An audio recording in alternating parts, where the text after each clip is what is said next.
Welcome. You've just tuned into ICRC-TV COVID-19 HR updates. I know I've said that a million times already, and I still have to slow myself down. We're still in the midst of this COVID stuff. Well, we've got some information for you that I think will be really beneficial. My name is Pandy Prideford, and I'm Principal Consultant with the Human Resource USA. We're thrilled to have you here. You know, employment is still the major topic.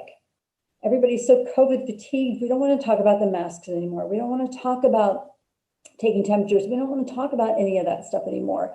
But one of the pressing issues that we absolutely cannot ignore is employment.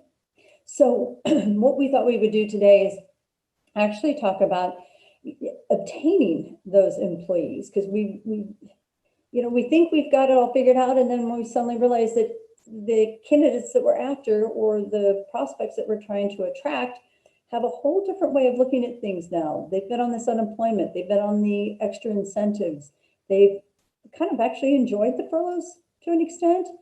And now as we're trying to get them back into the workforce, it's not as easy as it used to be. And I know it was even a struggle a year ago. It's never been an easy, super easy topic to approach, but we're going to talk about some of the ways that you can kind of enhance what you're doing right now and maybe even make it a little bit more attractive. I've got Jamie Charlton here from Saxon Financial. Jamie's been on the show before. If you've been watching us this past year, you remember Jamie bringing us some very, very important information regarding not only employee benefits, but also some of the things under the Secure Act and things changing with the 401ks. But today he's going to help us better understand what kind of employee benefits should you be offering? And yes, I am talking to you, the small employer with maybe 2 or 3 employees. Did you realize you had options? And you need to know those options, because again, if you're trying to differentiate yourself from all the other companies and all the other organizations that want this talent, well, you want to look better. You want to look different. You want to look like you understand what is needed. Well, Jamie's going to help us put all this together. So your idea of benefits just being medical and dental might be a little antiquated. So I'm anxious for you to hear what he's got to say. But first, I kind of thought we would talk about the recruitment aspect. And Jamie, jump in with me on some of these, because what I did and what I was hoping one of our presenters would do, who wasn't able to make it today, we put together a list of 12 different ways that you can recruit. Now, some of these are obviously very, very obvious and used all the time, but I'm hoping we can give you, the viewers, some new ideas and some new approaches. So 12 different ways. Well, the number one way that we've been talking about on this show over and over again is employee referrals. So how many of you as viewers are actually asking your friends or your employees, who do you know? And that's one of the most popular ways. Seriously, you can actually get a higher quality of candidate sometimes when you're looking for team members who want to work with other individuals that they get along with to begin with. So we don't want to ever forget the power of the referral. But then we've also got ZipRecruiter, Indeed, and for organizations that have budgets, absolutely go with the paid sites, but always be cognizant. Some of those paid sites go national. And if you're looking for a demographic, if you're looking for a particular individual that needs to be local and should be local, and you're not interested in relocating anybody, those paid sites may not be an option for you. So be careful about spending a couple $100 on a position that maybe I can give you a couple other ideas to recruit by. I also really think that temp agencies have been underestimated. Now, we all know what the paid recruiters are. They're the ones who either take a contingent basis or they take a retained basis. And Jamie, I think you use don't you use a paid recruiter? We do, Pandy. We've had a lot of success with them. Yeah. These are, I mean, remember, these are specialists. These are individuals that are interviewing for you. They sometimes do background checks. They sometimes do drug tests. It's all up in the agreement that you as the employer have with that recruiter and that recruiting agency. But it's, I don't want to say it's a working interview, but you're getting quality candidates because they've already done all the major screening and the early stuff. But the temp agencies, we've had a couple of the temp agencies on site and on the show, These are individuals that are doing that screening as well, but you're getting an opportunity to try individuals out in the position as a temporary basis. You're not required to offer them any benefits. They're not W-2s. And this is a chance to kind of get a feel. Is it a cultural fit? Is it an economic fit? Temp agencies are not used as often as they should be or could be. So I want you to consider that as a possibility. I also have to remind you that social media is becoming more and more and more active. A lot of my companies are advertising on LinkedIn and Facebook. Jamie, do you do that? We don't, because we've had a lot of success with the agency you referred to earlier. But it's funny that I do have a lot of friends in the industry on LinkedIn, not even our industry, just other professionals. And the more I go and talk to folks about it, the more they feel LinkedIn is becoming a recruiting site more than a networking site every day. Mm-hmm. And remember too, you can go out onto LinkedIn if you're looking for a certain expertise, and you can put that expertise in the search bar, and it will bring up all, let's say, the electrical engineers or mortgage brokers or any one of that discipline or expertise. And then you can literally be aware of who might be in the market looking, because a lot of people are now using that little code. What are they saying? Looking for an opportunity or something. It's on their picture. So they'll specifically say they're out looking for a job. Well, it's funny you say that too, Penny, because, I don't know if you realize, but I'm sure you do, because I know you're very savvy about this, but I'm not very IT savvy, but I get the email once a week from LinkedIn that says, hey, you've been getting looked at so many times a week. So I'll click on it just for giggles. And it's funny how many recruiters are listed there looking at my profile. Yeah. So to prove your point, those recruiters out there trolling LinkedIn quite frequently. Yeah. So if they're using it, why, as an employer, why can't you do it? Then I want to challenge you to think about other social media sites that we don't necessarily think about in terms of employment sites or recruiting sites. Did you realize that you could post jobs on Craigslist? You actually can. And there's many chambers that offer employment sites. Don't underestimate that. The chambers have the chambers here in the Cincinnati market, and I'm certainly assuming, I know Northern Kentucky is very active. Some of the areas here in Ohio and Indiana have some very, very vibrant chambers. If you can post a position on there, I would be doing it. Remember, your state sites are free. So you can always go to the state sites. Sometimes they get oversaturated with jobs. I know Ohio Means Jobs is very, very active with employers posting. Sometimes we don't necessarily get the candidates that we're looking for there, but again, it's free. So if you aren't trying that, I would recommend looking into that. Not for every position, but certainly a couple that you should be considering. You're always going to post it on your company website, right? And if you have an employment or a careers page, make sure that those postings are current. I cannot tell you how many times I can go to a client just to see, even if it's a prospect, I go to the company website and I'm looking around, and if I see postings that are on there from months and months ago, I get a little concerned, because remember, a candidate looking at old postings on your website are not going to be overly impressed. They're going to be a little concerned as to why you're still recruiting for that particular position. So make sure that if you're using your company website, you're keeping it updated. Colleges, universities, trade schools, these are fabulous places to recruit. And even if you're looking for something as simple as a graphic designer, or maybe even just somebody for food service, they've got bulletin boards. They have alumni services. Always, always consider using the universities and educational systems that you've got in your area. And again, this is free.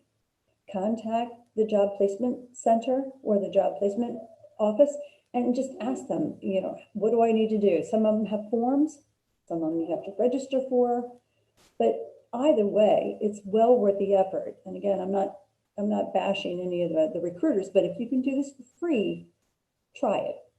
Many of your positions might get filled faster and a little bit less expensive.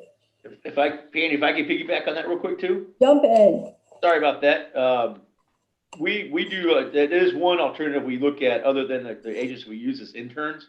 Mm-hmm. So tagging along with the college and universities, the intern programs are wonderful, especially in the Cincinnati area. You've got such a dearth of universities here. and Yes. kids looking to intern, it's a very good way to give, a young person an 18, 15-month interview, see if they really fit your culture, they like it, and the recruiting's done, and you got somebody hired out of the school. So, we do that quite frequently. So we don't directly recruit out of universities per se, but we do use their internship programs.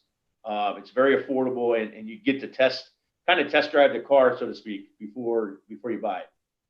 Well, it's a blessing for the employee too, the co-op, the intern. It's a huge blessing because you throw them into the real world and start helping them understand what the day-to-day of that position looks like. And some of them decide maybe this isn't exactly what I want to do, and they find something else within your arena that they would appreciate. So again, it's a real blessing for both parties. And again, this is an individual that's a temporary basis, so they're outside of your benefit program, and you can put an end date onto it. Definitely, if you're going to do an intern or a co-op, I always recommend an offer letter with a start date and an end date so everybody's well aware of what's going on. It used to be years and years and years ago, we used to just pick up the phone and call competitors. And I don't see that very often anymore. In fact, I actually see a lot of resistance to that. But remember, you don't know unless you ask. And if you're not comfortable with calling in directly into your competitors, you can always go into the industry associations or organizations where your competitors may have some of their employees being members, and you can post on those websites. I did a lot of that for my pharmaceutical clients. We would go to different organizations where individuals of like mind and backgrounds gather. They have meetings numerous times during the year. They have newsletters that go out to the members, and they would have posting sites. And I could pick up individuals and at least make them aware of my clients' openings. And it was just amazing how you can get your company name and the availability of positions out that way. And again, it's free. No, most of these are just absolutely free. So you don't want to miss that.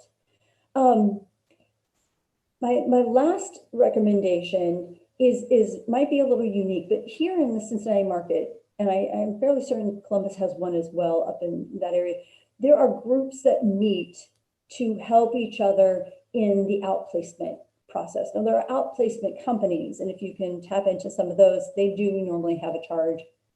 And it's not very much, but again, they charge to put people out, and they kind of work as a pseudo recruiter. But remember, we're here in Cincinnati, we have the job search focus group. It's an organization, nonprofit, doesn't cost anything, but it's a great place for people who are unemployed to go and understand how to get back into the interviewing process. They learn how to refine and polish their resumes.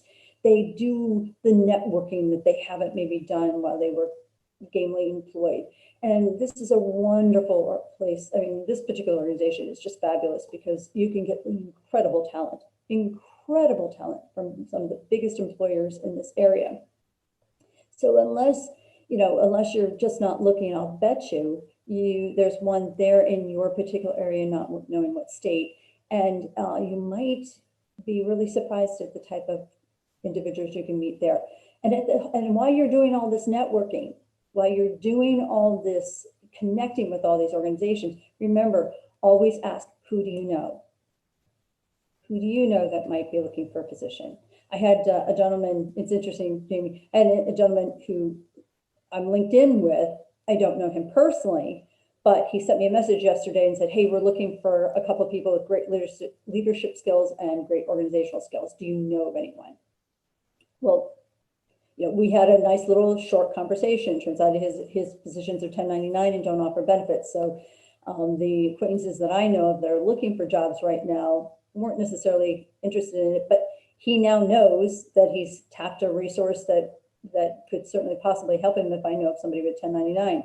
So there are ways of going about recruiting, and I really want to encourage all of you to think about all the different ideas. If any of you have an idea that I didn't think about, please share it with us on here on the show so that we can share it with our viewers, because employment is so extremely important. So Jamie, let's just caveat right into what you're going to share with us today, because You know, I believe that when they're talking to candidates and when an employer is actually out there looking for individuals, compensation is one of the very first things that they need to put out on the table. Let's make sure we're apples to apples. Are you looking for what a position, what, $200,000, $150,000 a year, and my position is only $60,000 a year? That conversation ends right there. We part ways, we laugh, we smile, we shake hands. But one of the things that after compensation that candidates are always asking about is, what's the benefit package? Because in their mind, compensation and benefits run side by side. They might be able to swing a little bit one way or the other, or need to swing the other way on their compensation based on the benefit package. I'm really, really interested to hear what you have to say about the most important benefits that you think candidates are looking for and what employers should really consider. Yeah, it's a good question. And, the 1,000-pound elephant is going to be healthcare day one. I mean, generally what we're seeing now is healthcare is the number one or second biggest expense in a company's bottom line right now, after compensation, obviously. Which it's sad in the way that it has evolved, but employees want healthcare. I was at a company yesterday. They've done well without it, but to your point, they got to start recruiting now. They're recruiting professionals, and they need healthcare. They've never offered it, and to get people back to work or to recruit the talent they want right now, they have to have it. People are asking for it. Some people I get told by, especially the smaller the company, I get told that healthcare is usually, if not the first, the second question somebody will ask.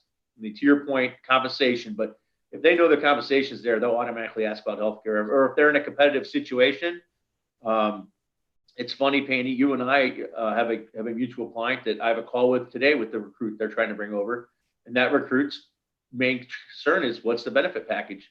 Mm-hmm. What am I giving up with employer X to come to employer Y? And it's all about the benefits.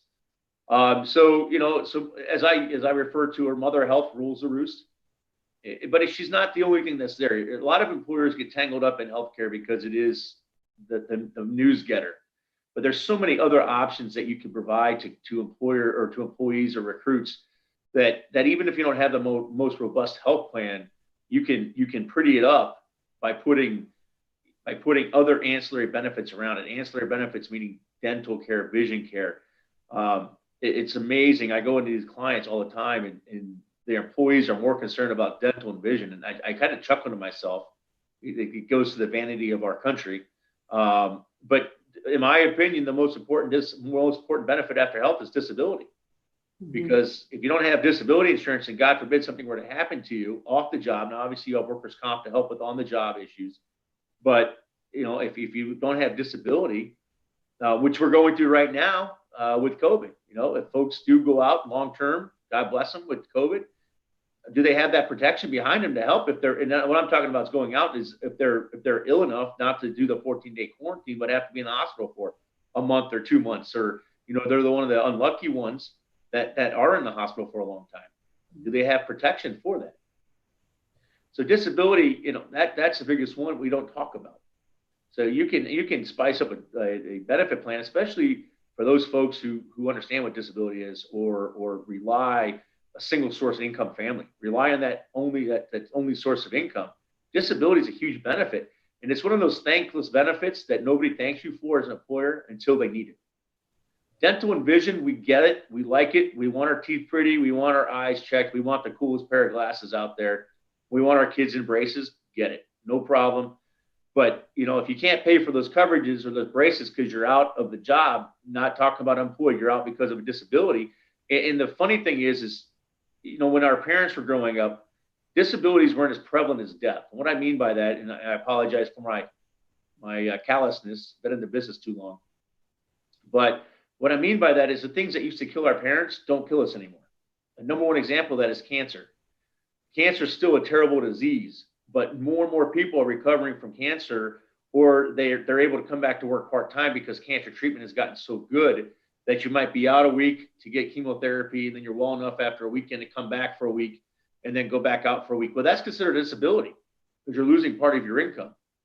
So you can tell I'm passionate about disability, but where I'm going with that, Pandy, is these are the types of things that employers can think about. If they can't afford that robust health plan, you can still put a health plan in place to say you offer health, but then pretty it up with some other ancillary benefits that people don't think about.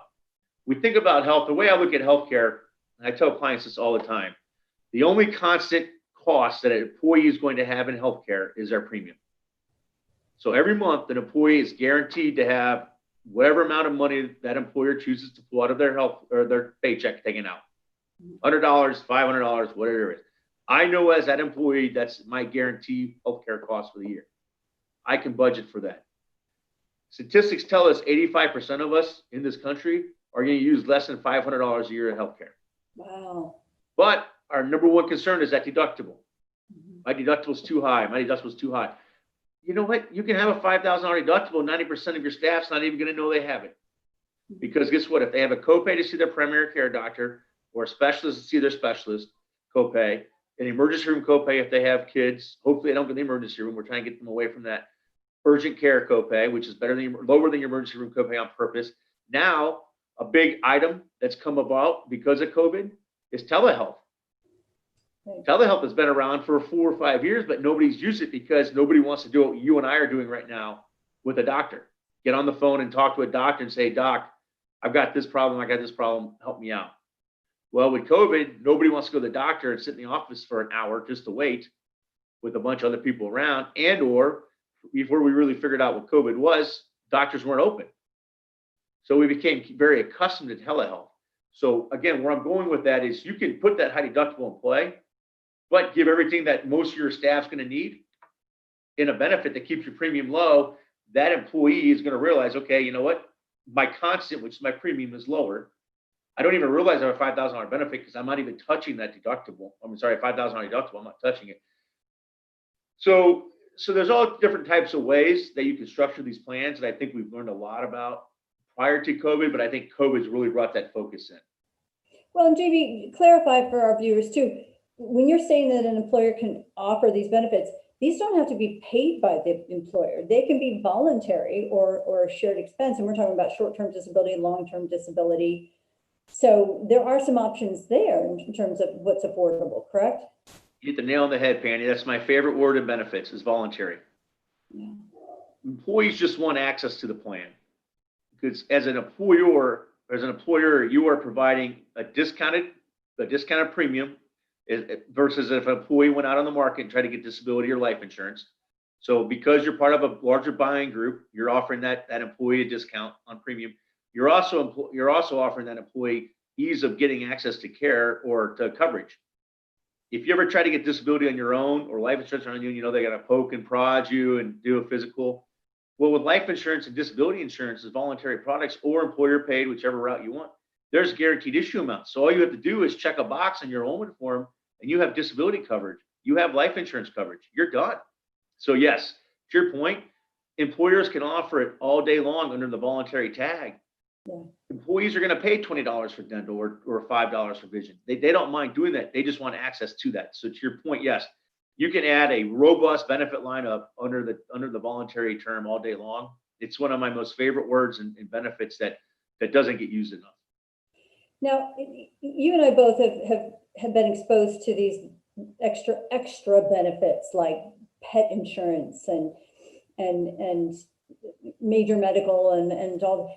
How popular are those? And does anybody even talk about that anymore? So there's a couple of different questions there. So pet insurance, believe it or not, we do get a lot. Okay. We do get a lot. Unfortunately, it's not an employee benefit that comes through what we do from the health and wellness side of the world. It's more of a property and casualty side of the world. So if you're interested in the pet insurance world, your property and casualty person should be able to do it. And or you can buy it directly from I know Nationwide, for example, has an individual pet product. You can go just call Nationwide and buy pet insurance on your pet. But yeah, we do get that question quite a bit. Folks love their furry friends. So now to your other question about the ancillary benefits, we do get those quite a bit as far as the accident types of plans, the critical illness, the cancer type of plans. those have a place in the industry.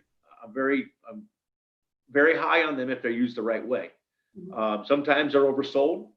Sometimes people get sold on the idea that, hey, I can get cash, so they'll buy those instead of buying a medical policy, which baffles me. But if they're paired the right way with going back to our $5,000 deductible, I have 5 kids at home. They all play sports. I carry an accident policy because if one of them twists an ankle or breaks a leg while they're playing football, soccer, what have you, it helps me pick up that deductible cost that I might have, if it's that bad of an injury. So those have a place in them if they're done properly.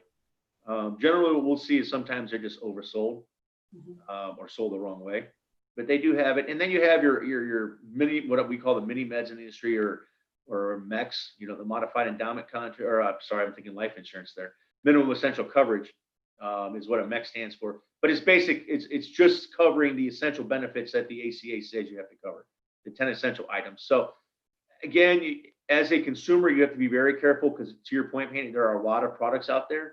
You want to really make sure you know what you're getting into before you sign that dotted line. And employers want to remember too that because it's so important to employees, think about putting a benefit summary aside, outside of your handbook, outside of other materials. There's nothing confidential about saying that you offer medical and dental and vision and whatever else.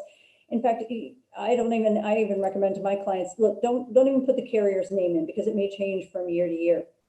But it is okay to say, look, I can hand this out with any other company information that I've got so that I rest assured we do offer benefits.